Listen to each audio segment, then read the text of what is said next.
Welcome back. The Bills practice today. Media got their time with the players. And I know Sal spent some time with Tre White. Let's maybe start there. Sal Capaccio on the West Her hotline. Hi, Sal. What was your conversation with the Bills cornerback about? What do we know about his status here going into Sunday? Well, as always, players aren't going to tell you if they're going to play or not. I guess that could happen, but usually they keep it close to the vest, especially when they've been injured. They've been out for a while. But he said so far so good. He felt good today. Always good to get back on the field.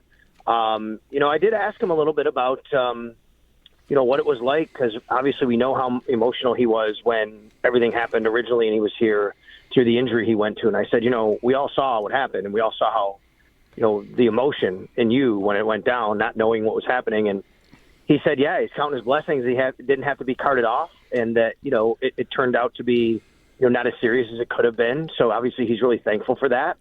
I think he's excited to get back on the field, to get back to play a game if that's the case. And I asked him what he felt about Dorian Strong's play, and he really, really praised the rookie. Said it was in tightened coverage, didn't have any busted plays, really played well. Said, but that's no surprise to him. He said that's just kind of the way he's been since he got here. You could see he was really happy to see how well Dorian Strong played. What is the injury, by the way, for fans who don't know? Groin, okay. So how did he look to you? What you got to see him do? I know you don't get to watch all of practice, but yeah. How did he look on the field when you were watching? Pretty natural and normal to me. I actually tweeted out some video. People can go watch that, and I put it at WGR550.com. It's part of my story on today with the injury report. And I have the videos embedded there from my tweets, and I think he looked pretty normal to me. Like anything that he did looked like he was doing normal reps. Now, obviously, limited means when we're not out there are things that he's not doing that he normally would. But I didn't see him take any warm-up reps off, so anything like that. Didn't back off. And in fact, there's one video I tweeted, he attacked the bag. They were doing they call it a gator roll tackle, and he was attacking the bag and getting down to the ground and rolling, and that was good to see. A lot of times when guys are coming back, you might kind of lay off certain drills where it's going to require you to either hit the ground or do certain types of other movements. Wasn't the case.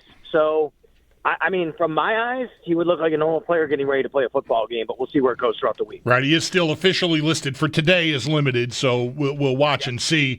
Would you think if he can go full by maybe even as soon as tomorrow, Sal, that he would just go in the lineup ahead of Dorian Strong? I do. I think it's be way premature to discuss him not playing over Dorian Strong, right? He's the starting cornerback for this team opposite Christian Benford. And the only way that's going to change right now is because of injury, or if Tre'Davious White goes out there and seems lost, which I don't think is the case. As nice as Dorian Strong looked, it's one game, and they really didn't attack him very much. And you'd love to see that continue to happen because, and hey, give him credit. That's why they didn't attack him, because maybe he played so well, But I would expect that to happen. Now, if he's full participant tomorrow, then yeah, for sure. If he's not tomorrow, I still think there's a strong chance that could happen, because if he's practicing all week, that's even better than last week when he didn't practice and Sean McDermott still didn't rule him out. Right, that's right. So, Sal, what is the bottom line for you on how the Bills are without Tre White, or even with on the heels of Sunday? So Dorian Strong, Tre White, no Hairston for a while yet. The safeties, just wonder if you think the Jets or any other team that are preparing for the Bills would feel, okay, well, we can attack this. Is it like that? Or is it maybe not quite that? Baltimore is so good offensively in so many areas. I don't know, what sort of is the sum total of the secondary after the game Sunday night for you? You mean attack through the pass, with the pass, Mike? Yeah, does it change how you would approach? They got run on too. But does the secondary, for all the time we spend in the offseason trying to guess at what they're actually going to look like, does Sunday night change this for you at all? No. I think all the issues for me in Sunday were against the run. I think the issues for the Bills, and they would tell you mostly were against the run. There were some open receivers, but it wasn't like Lamar Jackson, threw for 350 yards. They did their damage on the ground. If the Jets come into this game with a game plan of let's attack the Bills through the air and that's our meal ticket, I think that's pretty foolish on their part. Because you have a quarterback who isn't Lamar Jackson, and he's had some of his struggles throwing the ball, and you have a good running game as of last week, and the Bills were not good stopping the run. So I doubt the Jets are going into this game thinking our way to win is through the air and passing against the Bills, unless it's to do some things to set up the run. I would think the Jets would want to run against the Bills and say, hey, this team couldn't stop a team with a really great running back and a running quarterback. Guess what we have? A really good running back in Breece Hall, who was excellent last week, and a running quarterback, and we're going to test them on the ground. I wonder, just to circle back to Strong and White here, if anticipating a certain kind of game plays into, obviously if White's healthy, then maybe there's less question. But, not that your corner has to matter. It certainly doesn't matter the most in run support, but setting the edge and that kind of thing and being physical up near the line might be something they feel better about a guy like Strong doing than asking Tre'Davious White to do that. I don't doubt that, but I think the complete sum of Tre'Davious White being comfortable with him, knowing they can really trust him to know what he's supposed to do, be where he's supposed to be. And, he's not the greatest tackler. We know that. He's not going to be the most physical guy, but he's willing, and he's going to do his best at it. And I think that's going to outweigh the fact that maybe you have a better tackler on the outside. I mean, I think Dane Jackson's a good tackler.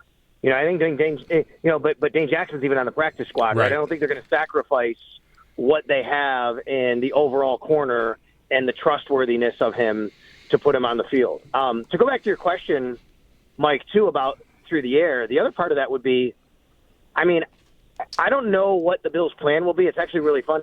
Matt and I talked about this. We did an Always Game Day today, and we talked about, what do the Bills do? Do they have Christian Benford follow Garrett Wilson? Because look at the Jets, splits and stats at receiver last week. Garrett Wilson had 9 catches, and nobody else really caught the ball.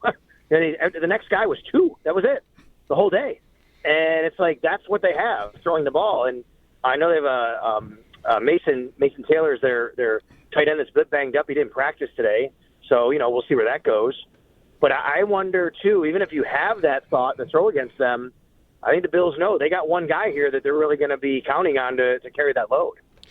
Sal, I think maybe the most encouraging and important thing for the Jets Sunday in their loss was, is it Membo, the lineman who just maybe shut down TJ Watt?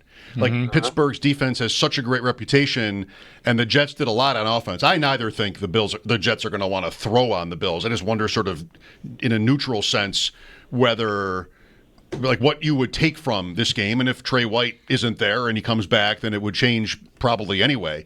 But I would think that would be is Justin Fields could be one of those situations where you get to the end of the season and there's some temptation to pay him, but I don't know, what's the ceiling? Like Daniel Jones was in New York with the Giants, and he got paid. You know how that went. Or Tua, maybe also. But I think, offensive line has been such a bad thing for the Jets. They've just been injuries and just they can't get off the ground with their offense some of these years, and maybe this year's different. Yeah, these 2 dudes they've got to tackle seem pretty solid, Sal. Better than solid, even. Yeah, that's right. I mean, it looks like they've revamped their offensive line. They've done a nice job. I think, Aaron Glenn comes in with a pretty, physical type of mentality and culture that they want to be able to play like that, play physical. And obviously, Steelers have some really, really good dudes up front. I mean, following some Steelers people, I think that one of the takeaways from them was they did look a little older, and we said, hey, they are an older defense, right? I mean, they did trade Minka, but Cam Hayward and TJ Watt and some of the injuries they've dealt with and Cam's, issues this offseason with his contract, they did look a little bit older, but give the Jets credit. I agree. I think the Jets look good running the ball with those guys, and I think that, even protecting Justin Fields, part of that is his mobility. He can escape some pressure. Breece Hall looks really good. I don't think, Mike, in a general sense of the secondary of how they looked, it changes anything. I mean, I just think the Ravens are such a different animal when you play them that I don't know what I can ever take away from playing against them versus any other week, because I think teams just have to have a different strategy, different mentality and philosophy when you play them versus a lot of other teams, and it can change every time you play them. Sal Capaccio on the Western Hotline with us as the Bills begin their preparation for this week's game on Sunday in New Jersey against the Jets. Sal, we heard Sean McDermott earlier today talking about how the preparation for this has to be tough. They've got to work hard here because there was a lot that didn't go the way they would have liked it to go on Sunday, despite getting the result that they wanted. So much so that padded practice here on a Wednesday. I know I saw Ed Oliver say, we just played 60 minutes on Sunday. And it's tough to have to put the pads on. How do you think that went over with the team? I'm sure guys don't love it, but they understand why, I'm sure, and that they have to get everything corrected. Sean McDermott's quote was, "This week has to be hard," and I think sure enough, part of that is hard practices, right? But the other thing he said when asked what does that mean, he said hard conversations, be truthful with yourself. And let's take a look at what we did and didn't do because it wasn't good enough. It wasn't up to our standard. I'm not going to say the Bills are treating this game as if they lost last week because they didn't. They won and they celebrate their wins, and they'll be the first to tell you this. But they're not happy. They're angry with how they played. I think they feel that the way they played defensively and what they put on film, stopping the run, was something that they're not happy about, and they want to atone for that. So. Guys could be upset. That's fine. It doesn't, they got to go out and do their jobs. And it was, to me, it's kind of near the end of camp, they did this too, near the end of camp, because the starters didn't play a ton. They had a couple more padded practices. They went a little bit more one-on-one. And if you remember, the practice that Tre'Davious White got hurt in actually at the stadium that day, I remember specifically, there was 3 skirmishes in that practice because I think guys were not happy that they had to do that, and they were edgy. And, that's not what they're used to. So I think Sean McDermott, that's part of it. Keep them on edge and don't get comfortable because we shouldn't be comfortable after what we played, the way we played last week. And I think that's his message. With Sal Capaccio, so Sean talked about the 0 for 3 on the 2-point tries on Sunday night. One was from the pass to Coleman where he'd been out of the end zone and then came back in and was ruled ineligible. Then you've got an interception on the second one and a contested catch for Coleman on the third one that doesn't connect. Any thoughts on either those decisions? I've got no problem with if the Bills want to go for 2 on every touchdown the rest of the year, save one where they're tied at the end of the game and it's an extra point for the win. I'm fine. But just where's an Allen run? It's always easier in hindsight. What are your thoughts on how that played out? We talked Monday, and just to reiterate for people, Sean McDermott explained the reason he went for 2 on the final 2 conversions was because he wanted to. He went for the one early on because he wanted to make sure if they didn't make it that they knew what they had to do the rest of the game, and then obviously there was a situation where they wanted to make sure that they got the 2 a little bit later. But either way, without rehashing that. The decisions itself, that's it. I didn't love the play calls. I didn't love from the 1-yard line going – I think they went empty. I don't remember they motioned it back into the backfield or not. But that's kind of tipping your hand right there. And that could be an Allen run, and that's fine, but it wasn't. And then you have the fade to Keon Coleman. I didn't love that decision. Mm-hmm. But the other part of it is, even on the runs, Mike, there were other runs where Sean was asked specifically today that even going back to the championship game against Kansas City – and then you combine that with this game and how the QB sneak didn't work a couple times, right? In that game and in this game. And Sean was very recognizable of that. And he said, yes, that's something he said. He's basically we're not going to get in a strategy what they're going to do to make sure or fix it. But he said it's definitely something that we need to look at, and we are looking at. And then he mentioned while that answer was going on, unprompted, about the 2-point conversions, which is what you're talking about. So I thought all that was interesting that he mentioned, and he was very agreeing. And yes, that's something that they are looking at, the quarterback sneaks and why they have not worked as much. And then coupled with that is the 2-point conversions not working. And he mentioned short yardage as a whole. Yeah. The one that you didn't mention, the 1 2-point conversion play that you didn't describe here was they used an orbit motion with Elijah Moore, and it was supposed to be Ty Johnson leaking out of the backfield, and Marlon Humphrey just blew it up. He just squatted on Johnson. He was supposed to get sucked into something else, and he wasn't. I don't know if he just guessed right or read it, whatever, and then Allen just started scrambling, and that was that. Do you have a guess on what's happening with the sneaks? I think teams are becoming better equipped to stop it. I don't know exactly what they're doing, but they're loading up a certain way to make sure that can't happen. And so I don't think it's coming from the Bills' end of execution. I think it's coming from, hey, other teams are kind of seeing what we do. And it's not just going left or over a certain guy. Like, literally, I think it's, okay, this is how they block it, how their legs are positioned, how can we get into position to make sure that they don't get leverage on us. I think all of those things get baked into when you look at those things. Yeah, definitely one. Maybe, I don't know if your recollection is the same, but I'm pretty sure, almost sure, that one of the sneaks at least was not to the left like it always has been. It was more in the middle, and it didn't work either. And eventually, Allen just leaped over the line to get the ball over on that last touchdown, as it turned out. So that I think really going back to the championship game is something to really keep an eye on, because that has been relatively automatic for them, and therefore I think McDermott's willingness to go in a lot of situations has been that automatic, and I wonder if he'll get a little scared off it. It's a good question. Yeah, would they say, all right, well, if that's not going to be as effective, maybe we shouldn't do anything, or is it that they try something else? And I do think it's something to watch going forward here.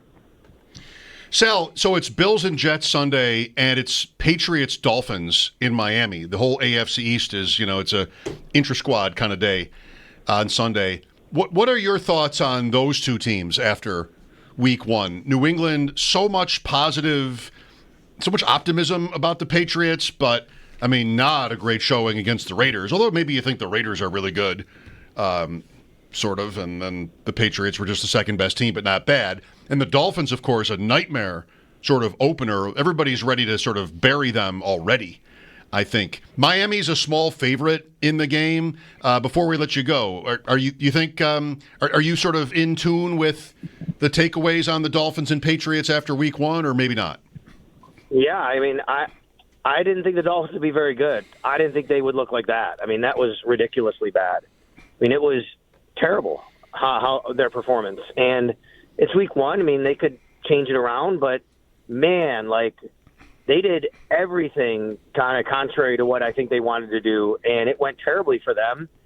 I think really my biggest takeaway on them is their coach might be in a lot of trouble, and their own fans and fan bases and media are starting to really wonder if he's the right guy for them. He's a really smart offensive guy, but I think now there's enough history here, and especially after this game, of is he really a good enough head coach? His message, his way of just running an organization and what they're about, basically the culture, whatever you want to call it. You look at Tyreek Hill and what's going on the sidelines, and this is obviously not the first time. And I have a friend that's a really big Dolphins fan, and he was really upset, and he said to me the other day, he said, Sal, I've always stood by Mike McDaniel, but I think they have to make a change. His message just isn't getting through, and he's not the right guy for this. And I think that's interesting from that level. I don't think their secondary is bad, and I don't know what the answer is. They might have to have a really hard reset, and they haven't done that yet, and that's part of the problem. Now by the way, guys, now they're going to be without this week their right guard and their right tackle. Right. Apparently, they're starting brand new right guard and right tackle. So that's on them. On the Patriots, I've been saying this year, hey, I think the Patriots will be definitely better. I just don't think they'll be good enough to really challenge the Bills, and probably around maybe 500. Maybe they break 500, and that's a nice season, and maybe they'll be in the mix at the end for a wild card. After what I saw on Sunday, I'm not sure about that anymore. They have a ways to go, talent-wise especially, and I figured they were pretty devoid of some talent on the offensive end. But what I didn't take into account was Drake May just wasn't that good, to be quite honest. Now again, it's Week 1. It's Pete Carroll. He probably had some nice tricks up his sleeve for Drake May, but man, Drake May did not have a really good game, and you come away from that game going, boy, he needs to play better than that to give us a chance. Right. He got the numbers, but Kayshon Boutte, the waivers pickup this week in fantasy from the Patriots, he had a 100-yard game. He's had a pretty good run going back to last year for them. Sal, thank you. Enjoy your night, and we'll talk tomorrow. All right, guys, you got it. Thanks. That's our dude Sal Capaccio on the Wester Hotline. His appearances are always brought to you by New York's only outlet liquor. When you need to stock up, it's the place to buy a case. What's your outlet?